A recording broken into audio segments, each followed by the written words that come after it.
Sahana Vavatu Sahanau Bhunaktu Sahaviryam Karavavahai Tejasvinavaditamastu ma vidvishavahai.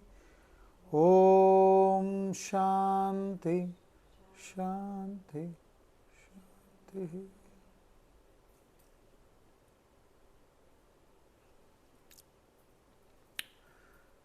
So we've been studying Dhyana Shlokas for the last 2 weeks. Dhyana Shlokas is the invocation to Srimad Bhagavad Gita written by Swami Madhusudana Saraswati. It has about 9 shlokas. So we have seen up to about 6 shlokas. So we still have to do 7, 8, 9. Hopefully we should complete it today.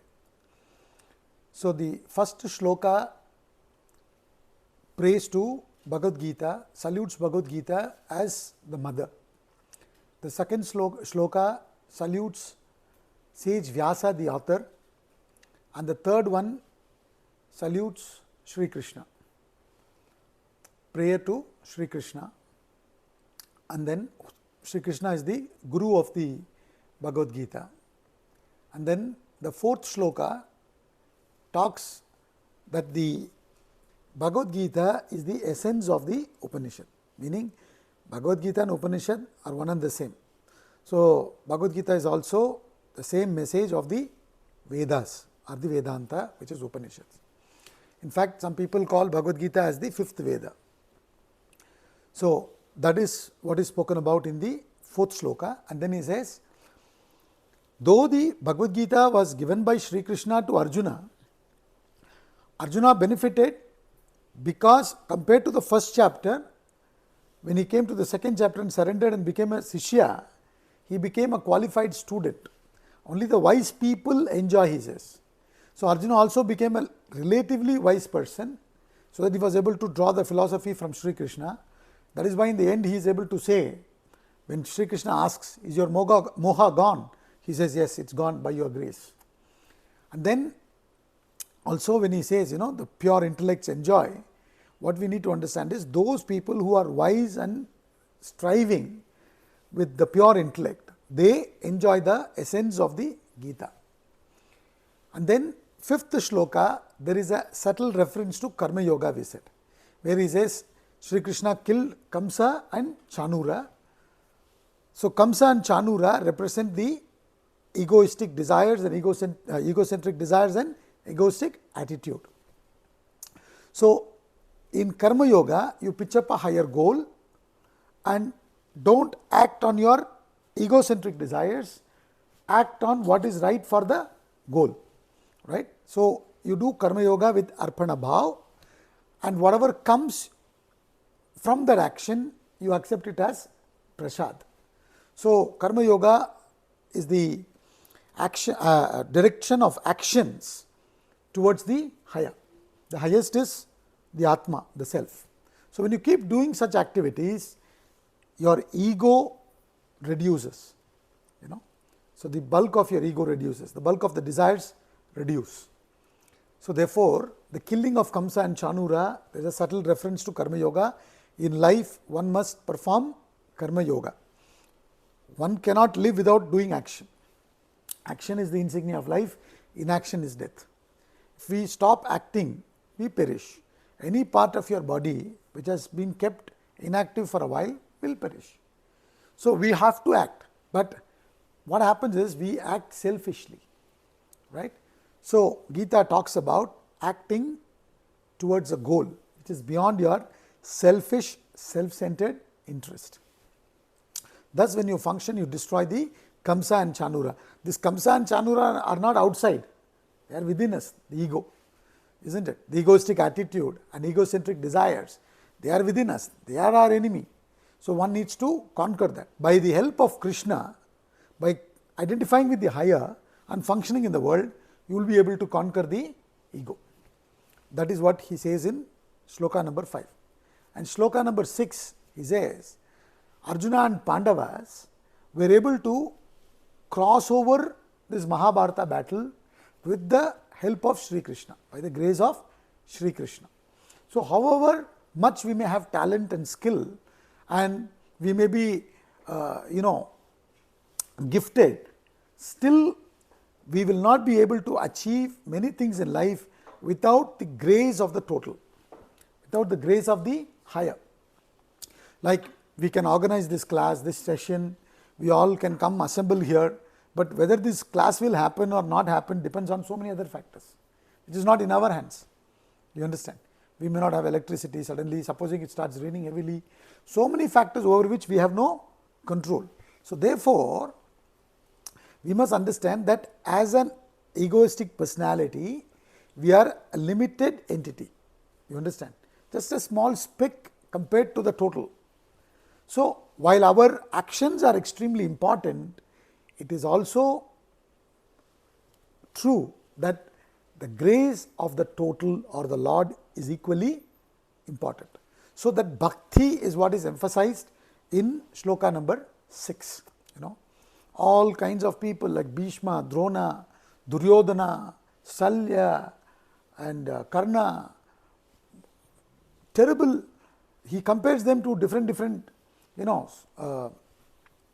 things, like he says Jayadratha is the water, and Bhishma and Drona are the banks of this river. Mahabharata battle is compared to the river, and someone is like a shark, someone is like a crocodile, someone is like this, like that. How they were able to cross over that?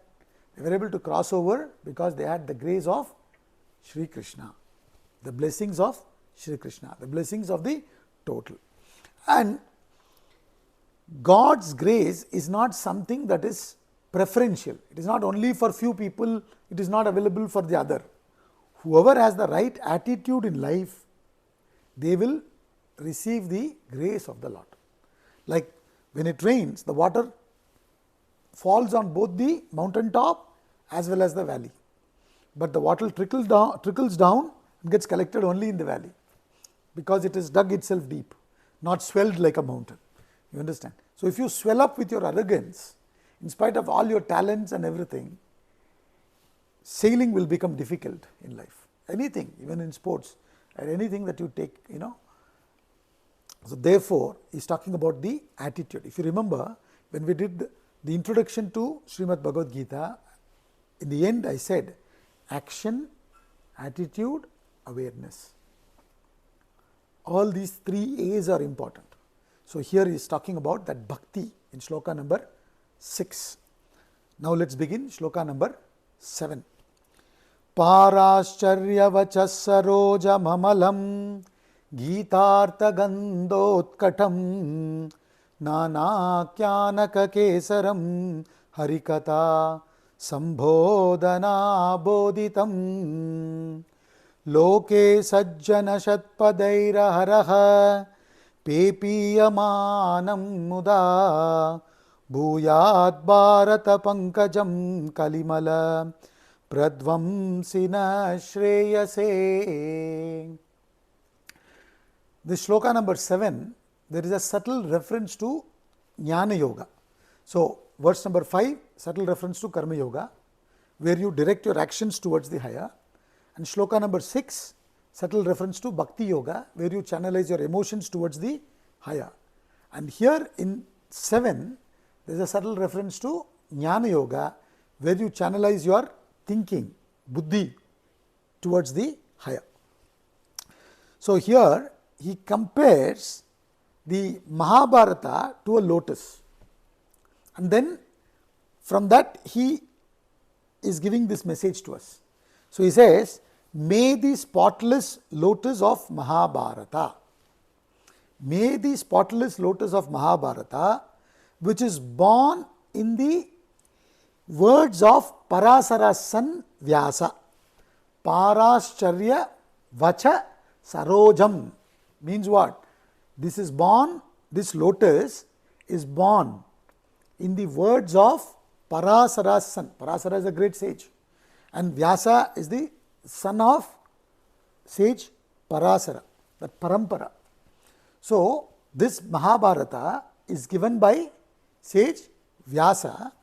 Therefore he says Parascharya Vacha Sarojam, means this is born from the words of sage Vyasa, which is rich with fragrance of the import of the Gita.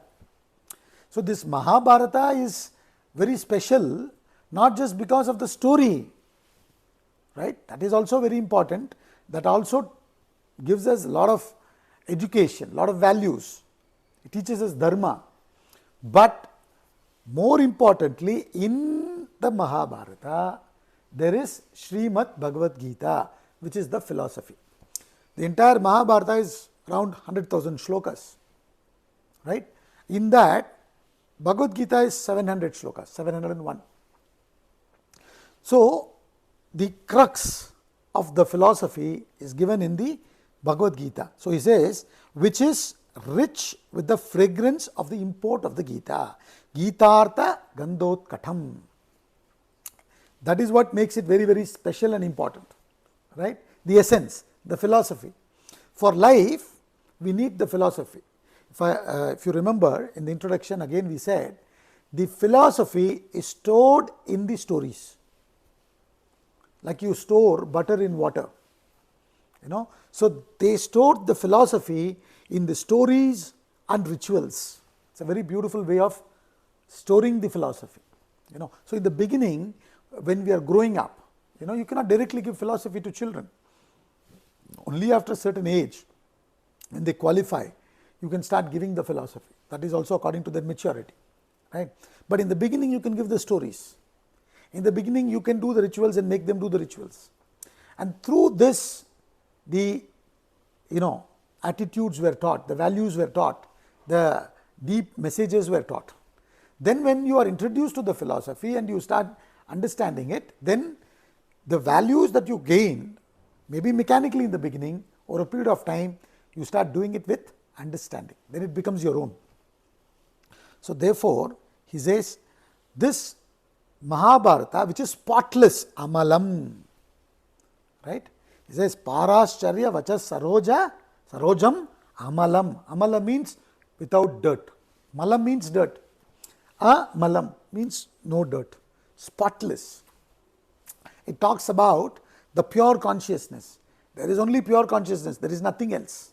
There is no second other than the pure consciousness. There is nothing mixed to it.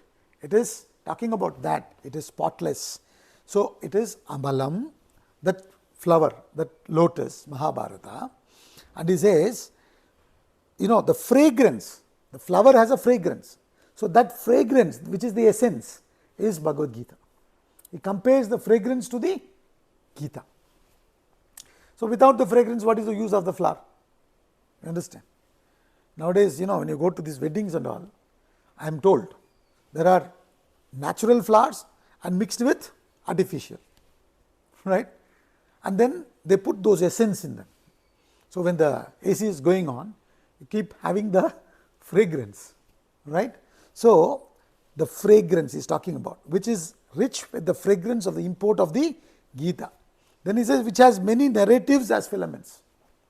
The lotus has many filaments. So, he says, like that in the Mahabharata, when he compares it to the lotus, he says the filaments are different stories. Within Mahabharata, there are too many stories. Stories after stories, and each story can give you a lot of values. Very, very interesting, So, that is what he is saying, which has many narratives as filaments. So, he is praising Mahabharata, and unfortunately, in some corners, people have this belief that Mahabharata book should not be kept in the house, because they will start fighting with each other, as if they do not fight otherwise. You understand? You should not keep it in the, house. People will start fighting. Who said all these things? There is nothing like that. You understand? If you do not keep Mahabharata, the Bhagavad Gita which is in the Mahabharata you can keep. So, this is to, I don't know from where these kind of beliefs came, but these kind of books we should have, right? I am not saying you should not have the other kinds of books. Whether you have the other kinds of books or not, among them this should be there. Very, very important. So, he is praising this, and he says, which has many narratives as its filaments. Nana Kyanaka Kesaram. Varieties of stories. Too many. Like nowadays you have this Avengers movie. Each of the fellows there are stories. Right? Hulk, one story. And then the other fellow, each one has their own stories. And then they come together, their stories. Right? Which is coming now. When did Mahabharata come? Many centuries ago. Right? So, stories after stories, and each of them very valuable. They teach valuable lessons to us, which is instructive in the story of Hari. Harikatha. Hari means Lord Vishnu, and Sri Krishna is believed to be the avatara of Lord Vishnu. So, it is full of the story of Lord Krishna. Right? Though Mahabharata war is between the Kauravas and the Pandavas, main person is who? Sri Krishna. Right? Both Kauravas and Pandavas sought the help of Sri Krishna.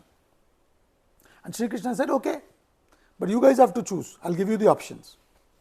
The option 1 was, choose the entire army of mine.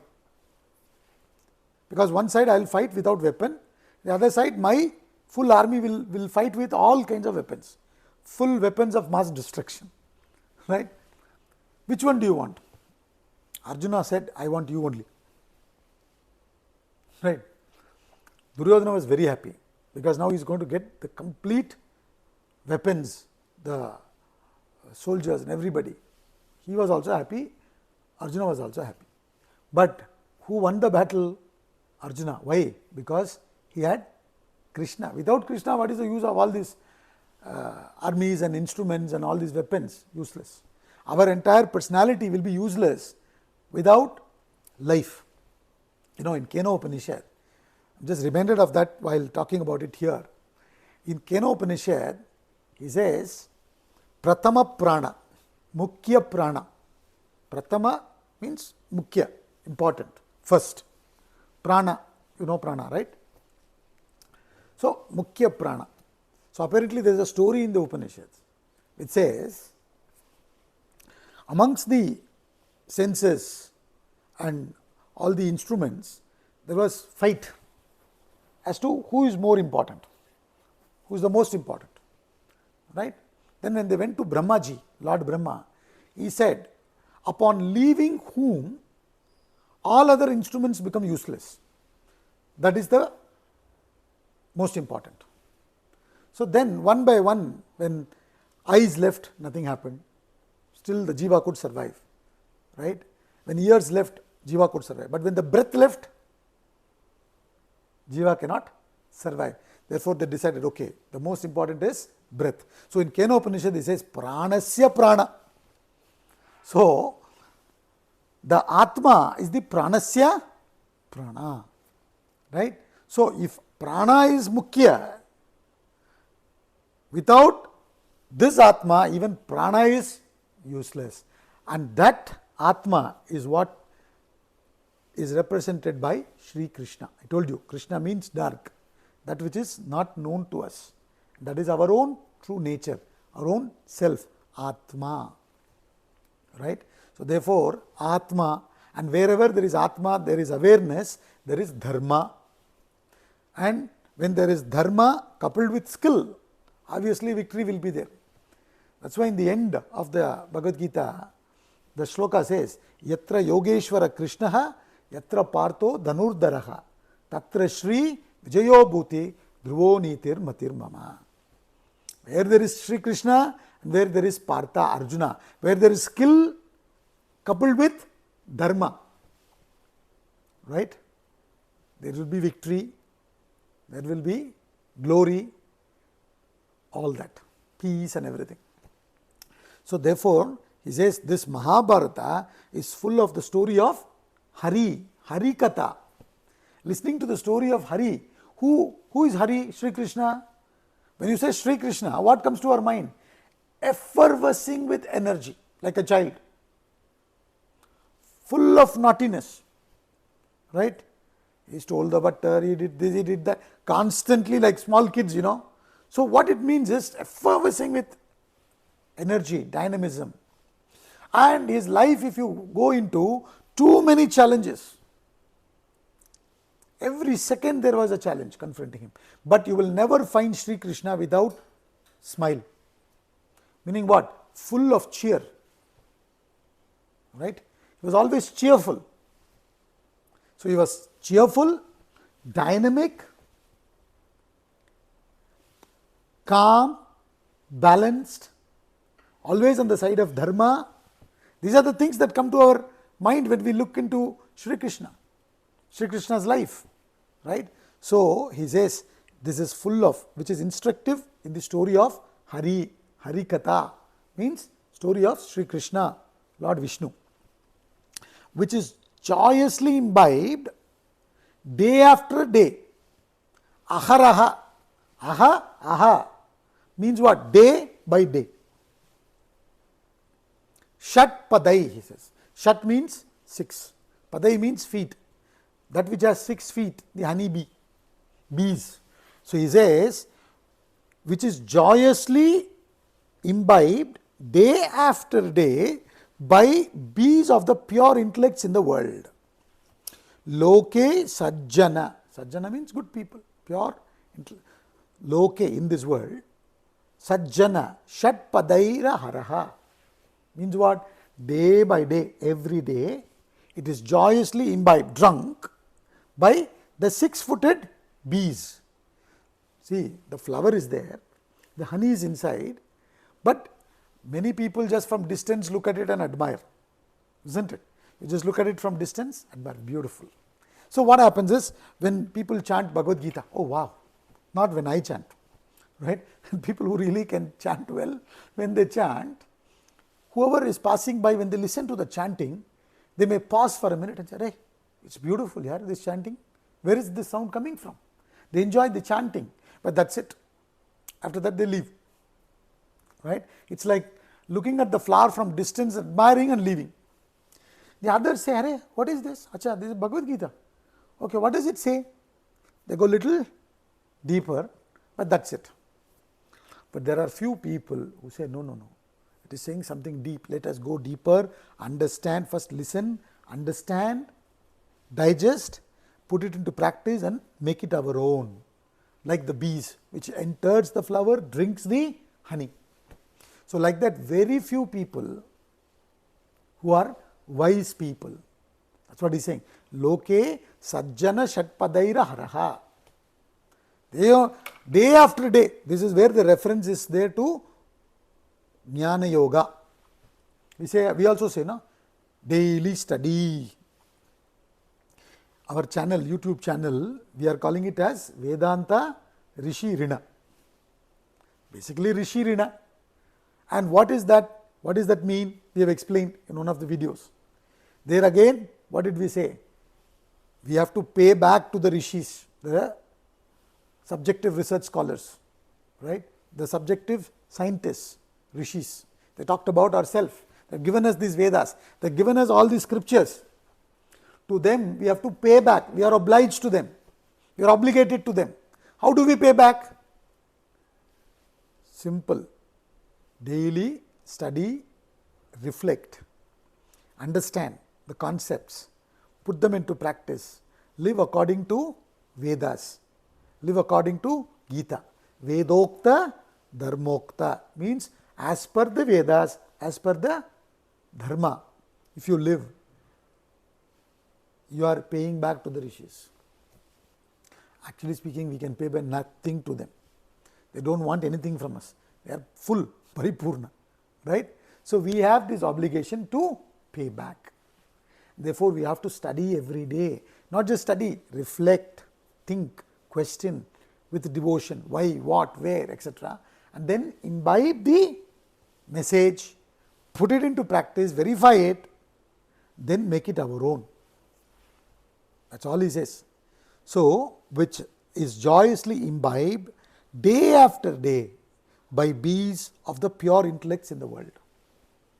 That's why we say, even if you are traveling, you carry many things with you. You don't forget to carry your shoes because you want to go for a walk. But what about Bhagavad Gita book? Right? You can't spend about half an hour or 45 minutes or 1 hour in a day in the morning. So much of importance we give to the body. What about the mind and intellect? What about the spiritual core? Right? So therefore, he says, which is joyously imbibed day after day by the bees of the pure intellects in the world. If you just from distance admire, you can admire and move on. Or you can go deeper and draw the philosophy, make it your own. It will make you strong from within and without. That effect he is going to talk about in the next shloka. So here he says, which is joyously imbibed day after day by the bees of the pure intellects in the world, which destroys the impurities of the Kali Yuga, Iron Age. Kali Yuga, what are the impurities? The biggest problem is delusion. See, Vedanta talks about something very, very unique. That is why, in spite of all our other education, all our other knowledge, we still need Vedanta. If Vedanta is also going to talk about the same thing, we don't need it. Right?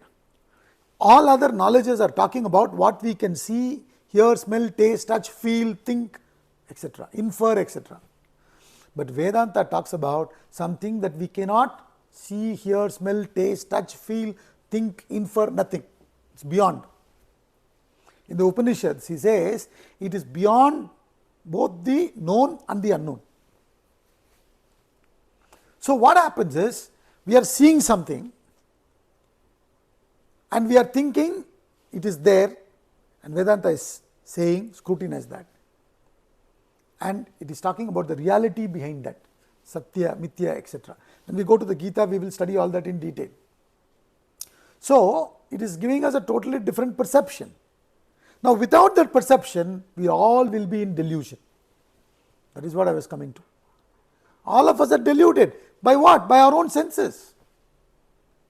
We are deluded by what we see, what we hear, what we smell, taste, touch, feel, think. Constantly deluded. Right?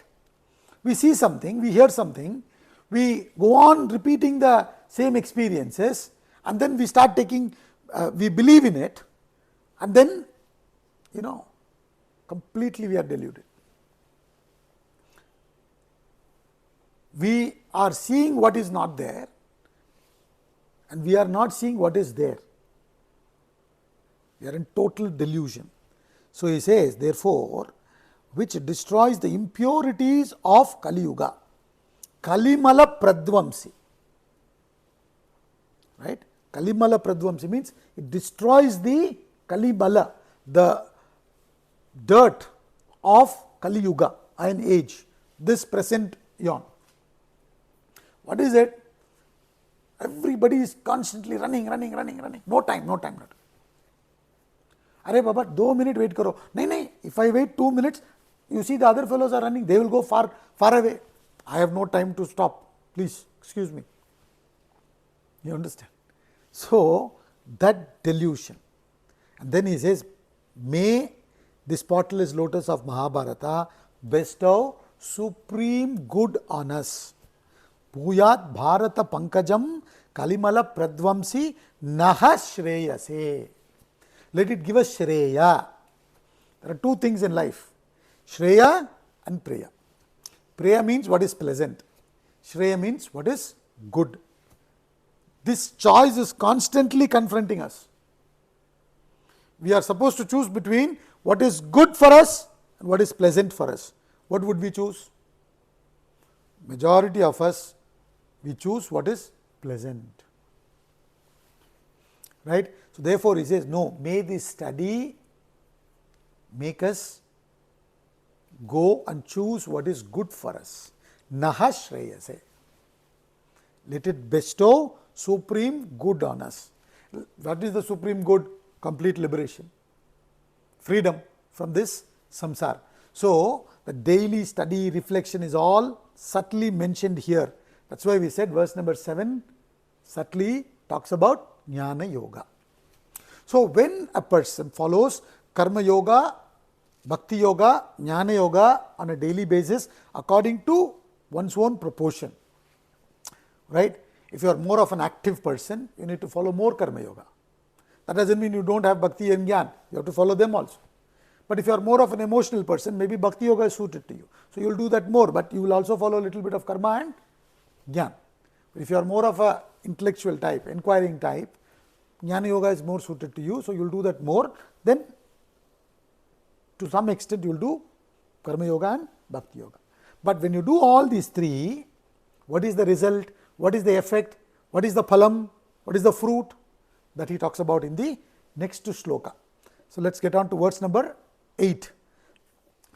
Mukam karoti vachalam pangum langayate girim yat kripa tamaham vande paramananda madhavam. Beautiful shloka. He says, Mukam karoti vachalam.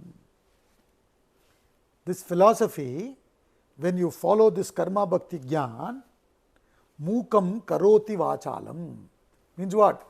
It makes a mute speak eloquently. I salute the most blissful Madhava. Madhava is another name of Sri Krishna, right?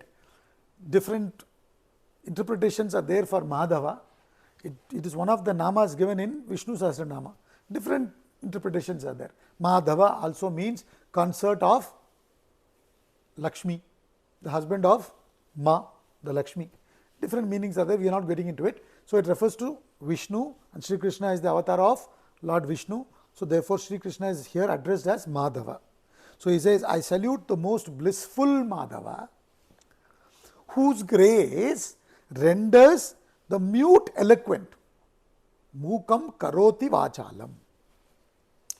Pangum langayate girim. Pangum girim langayate. Means what?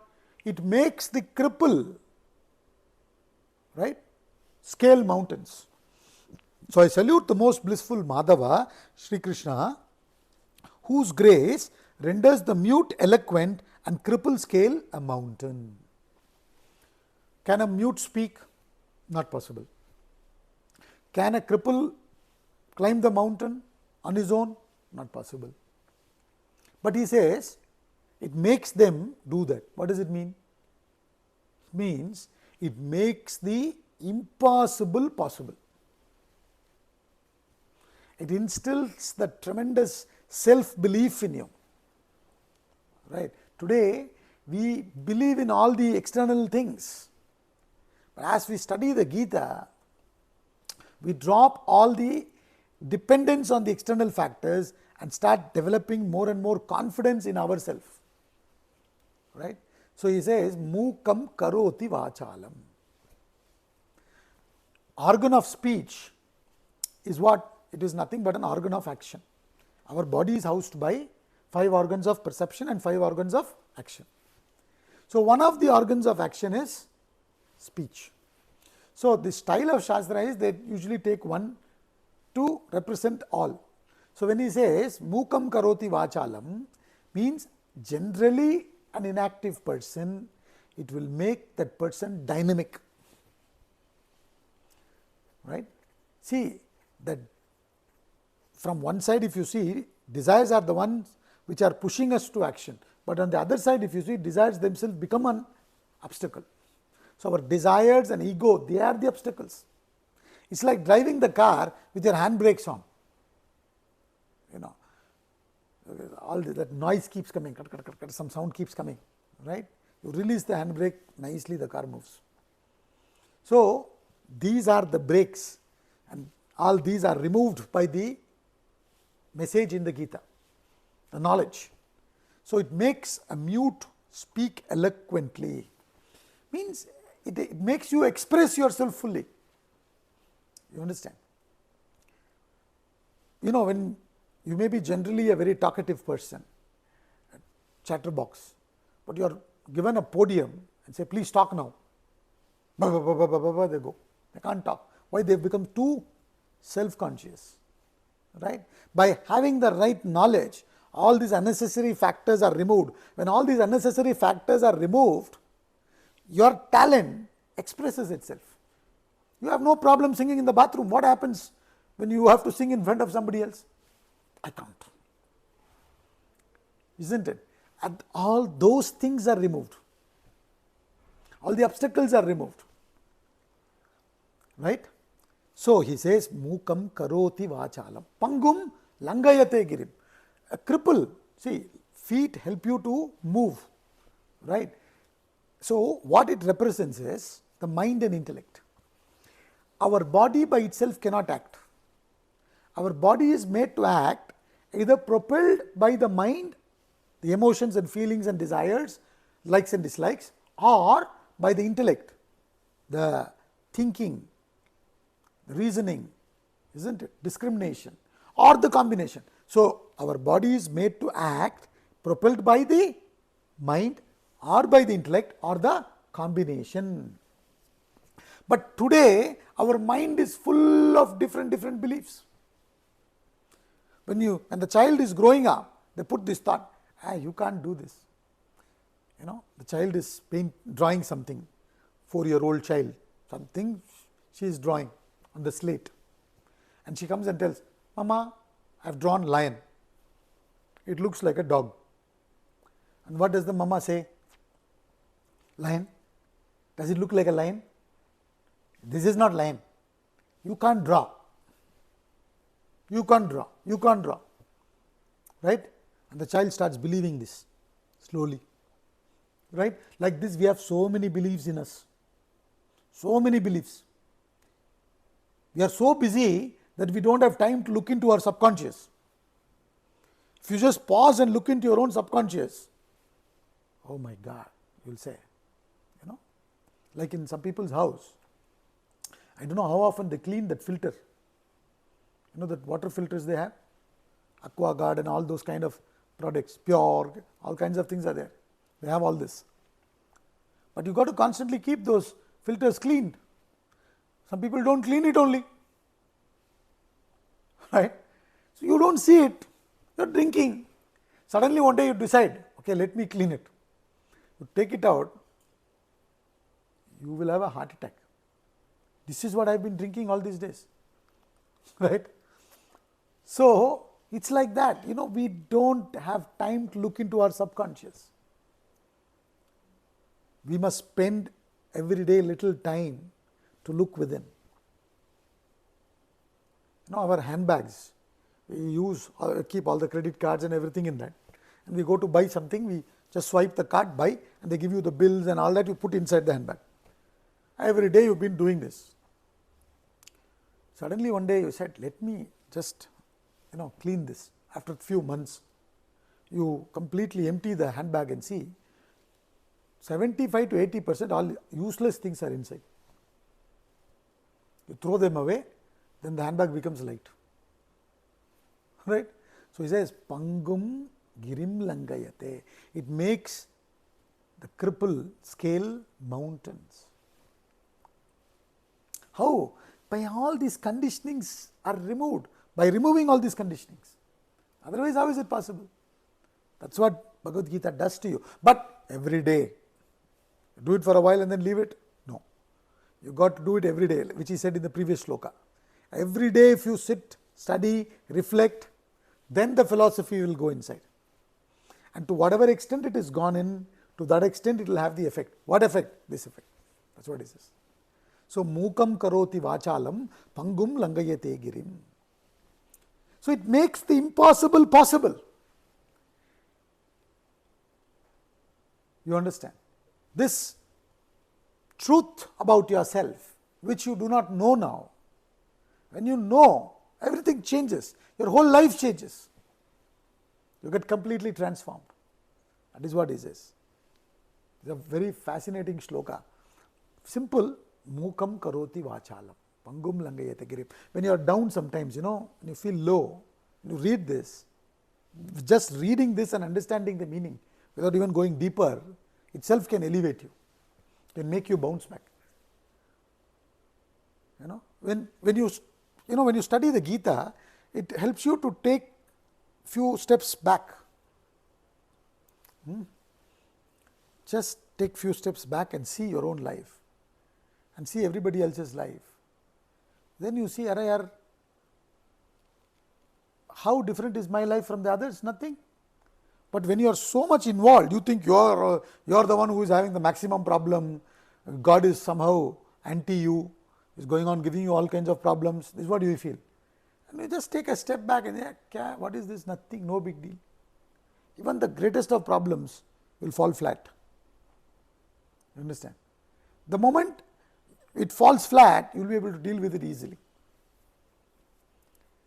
See, in the TV, we had this, now also we have so many other versions have come. Ramayana and Mahabharata series was first telecast, it was a big thing. And Ramanand Sagar's Ramayana came in television. My God, it was such a big thing that time. And you will see where there is a duel between Hanumanji and Rakshas, demon, right? And the demon is standing there 3 feet tall. Hanumanji is there, short monkey god, and both of them are confronting. Suddenly, the demon rises to a certain height. Something the demon does, and it rises to a certain height. Something like 50 feet or something, isn't it? Hanumanji is so small. Hanumanji is looking at the demon. Then Hanumanji also closes his eyes and does, they show all that, right? So then Hanumanji is growing 75 feet now. So the demon is 50 feet. Hanumanji is grown 75 feet. So what demon is nothing now in front of Hanumanji. So today what is happening is, our inside is so pathetic. So to compensate for the inside, outside all designer wears, diamonds and this and that, we are covering it up. In the ashram where I studied, our Guruji, Swamiji, very rarely, once in a while he comes just to check. Casually he will just come to check how you are keeping your room, are you keeping it clean and all. Without telling, just like that he will come. Because he says, if I see the room, I know your state of mind. Even the way you wear your clothes, the way you are, I can make out. So once in a while he comes to the room. Suddenly he will come. So when he has come to the boys' hostel, when he is entered, immediately other students also come to know, right? So he has entered 1 or 2 rooms. So all the other fellows immediately start cleaning if they have not cleaned it every day. So sometimes it's too difficult to clean last minute, right? So what they do, pick up everything, whatever you have thrown on the bed and everything, put it inside the cupboard, nicely cover it up with a bed sheet, and things look neat. Swamiji knows all these things. He has also gone through that, then only he has become the guru, right? So what he will do, simply he will open the cupboard and take the bed sheet, and the fellows are looking at Swamiji. He is just having fun, So what we are doing is, that is what we are doing. We are covering up all the dirt and looking fine. How are you? Fine. Nothing is fine. Everything is terrible. But fine, chalta hai. So that's what he is saying here. When the inside is made strong by the philosophy of the Gita, the nectarine philosophy of the Gita, you just simply can cross through the challenges of life. That is what it says. That is what it does to you. It gives you that confidence. It gives you that detachment, that objectivity. That is real Vedanta. You can quote the verses backwards and forwards, you can give lectures, and if you have the best gift of the gab, so many people may listen to you. All that is not what he is saying as the crux of knowledge. Crux of knowledge is what? How much objectivity do you have? How much mental detachment do you have? To the extent you have the mental detachment, you are a king or a queen. That is all he is saying here. And this is a prerequisite for meditation. To whatever extent you are detached, to that extent you can meditate. And meditation is the final gateway to liberation. Everybody is in a hurry to go to meditation, right? So slowly prepare yourself. To the extent your mind is prepared, to that extent you can meditate. So he talks about the mental preparation here, and then in the next shloka he talks about meditation. Last shloka of the Dhyana Shlokas. Yam Brahma Varunendra Rudra Marutaha Stunvanti Divyaistavaihi Sang Vedai Sanga Padakramo Panishadaihi Gayanti Yam Samagaha Dhyanavastita Dadgatena Manasa Pashyanti Yam Yoginaha Yasyantam na vidussura suraganaha Devaya Tasmai Namaha. So, in this last shloka, he says salutation to that God. What kind of God is he? Whom is worshipped by Brahma. Please understand, going forward we will be using these words Brahma, Brahman. When we say Brahman, it talks about the ultimate reality, right? When you talk about Brahma, it is talking about Lord Brahma, the creator, right? Brahmaji, in North India you put one G, J-I, Brahmaji, Swami Ji, Brahmaji. So, Brahma is what? Devata. See, these gods,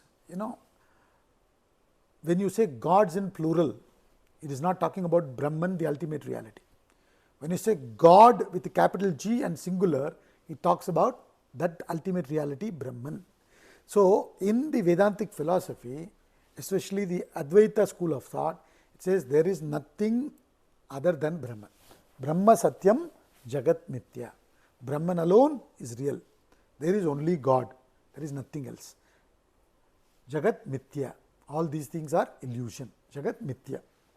Jivo Brahmaiva na paraha. This Jiva, this individual is none other than Brahman. Okay? This is the declaration in the Advaita philosophy. So, he already said Advaita Amritam, in the beginning itself he said. So, he is saying that the Gita is giving the Advaita Amrita, right? Advaita philosophy. Can be interpreted Dvaita, Vishishta Advaita and all that, but Swami Madhusudana Saraswati belongs to this school of thought that we understand. So, he says here that these Devatas, gods, who are they? They are the manifested powers of that one reality. Each manifested powers are also considered as gods, right? So, like you have the government, then you have the prime minister, then you have other ministers taking care of each department, different department. Like that in this universe, right, there is different devatas. They are called Brahma, Varuna, etc., etc. So, here he is saying few. Brahma, the creator, Varuna, and then Indra, Rudra, Maruta, all are nothing but devatas, different gods. They are all praising whom? Praising with the divine hymns. They are all praising this God. Who? Here in the context, Lord Vishnu, who represents Brahman. Right? Brahman. Who represents Brahman. And they are all worshipping Brahman. Which means what? These gods and goddesses, from a different angle when you look at it, they are also beings at a different frequency. You understand? As we proceed, you will understand these things slowly. Every being is vibrating at a particular frequency, right? So, depending on that, we say lokas, lower lokas, higher lokas, etc. And Brahman is beyond all lokas. Lokas also means experience. Brahman is the enlivening factor behind all experiences. So, it is not an experience, right? Experience is at the level of the mind and intellect. Brahman is beyond the mind and intellect, right? So, therefore, all these beings are beings at the different frequency. So, what he is trying to say is even those beings are worshipping Brahman. So, do not aspire to become those beings. That is a subtle message there also, right? So, Yam Brahma, Varunendra, Rudra, Marutaha, Stunvanti. They are all praising you by chanting these divine hymns. So, he says by parts, chapters, sections of Upanishads in Vedas sung by singers of Samaveda. Yam Brahma, Varunendra, Rudra, Marutaha, Stunvanti, Divyai, Stavaihi, Vedai Sangapadakramopanishadihai. Means what? Through the Upanishads, the Padas and all these Kramas, different things are there, the ways, different ways of chanting the Vedas. Through all this, what are they worshipping? Only one thing mainly. What is it? Brahman. Now, if you look at it from a totally different angle, every being, whatever may be their frequency with which they are vibrating, at which they are vibrating, What is that they are wanting? Only one, which is happiness. What kind of happiness? Permanent happiness, isn't it? And the happiness that we are going through today is what? Happiness that is intercepted by sorrow, sadness. You are very happy, suddenly some pain is there somewhere. Kya hoga? Now, some people, they will start going into the imaginary mode. So, go to the level of thinking it is a cancer, because simple headache can be the symptom for many things. Cancer ho sakta, ye ho, start imagining, isn't it?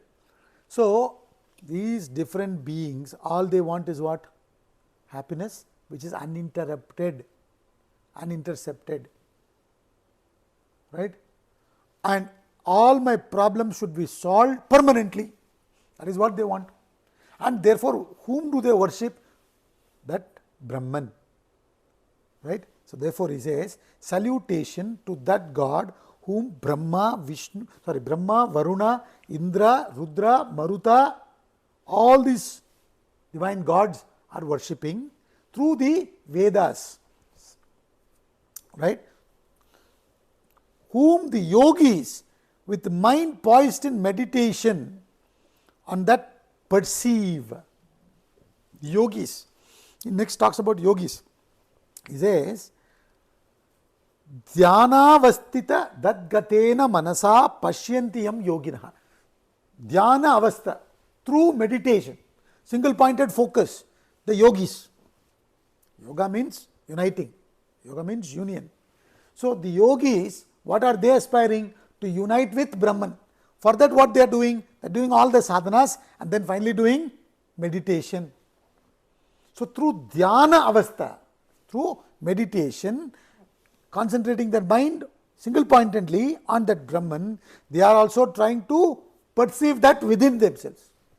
That Brahman is not without, that Brahman is within. So, they are also putting in the effort to perceive that Brahman within them. And finally, he says, whose limit the gods and demons do not know. Yasya antam na viduhu sura asura ganaha. Devaya tasmai namaha. I salute to that Deva, that divine being, who is the supreme most, ultimate. Right? Straight away, let me go to the Prime Minister. That is what he is saying. Unnecessarily going to all these different departments. Directly, let me go to the self within. So, he says, even the gods and demons, they do not know the end. Means what? Brahman. When we talk about the reality with reference to the total, we use the word Brahman. When we talk about the reality with reference to the individual, we use the word Atman. Right? So, Brahman, Atman, all one and the same, do not get confused.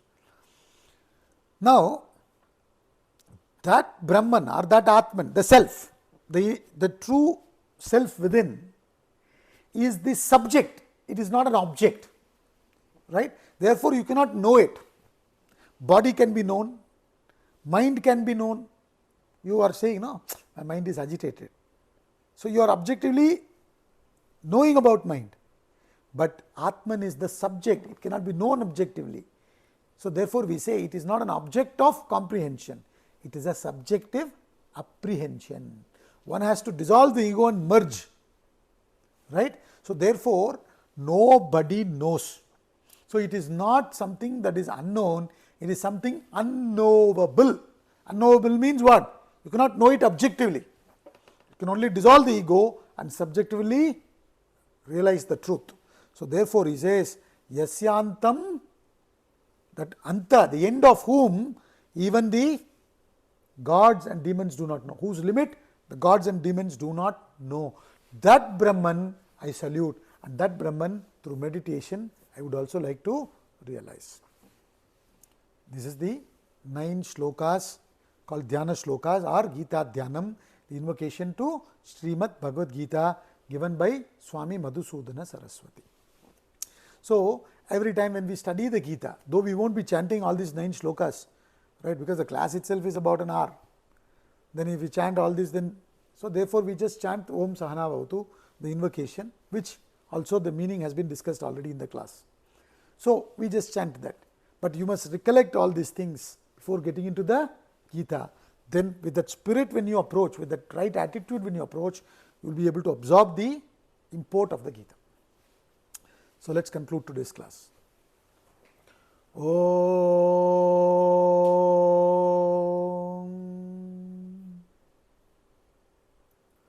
Om Purnamada Purnamidam Purnat Purnamudachyate Purnasya Purnamadaya Purnameva Vashishyate. Om Shanti Shanti Shanti. Om Kayena Vacha Manasendriyairva Buddhyatmana va Prakrite Swabhavat Karomi Adhyat Sakalam Parasmai Narayanayeti Samarpayami. Hari Om.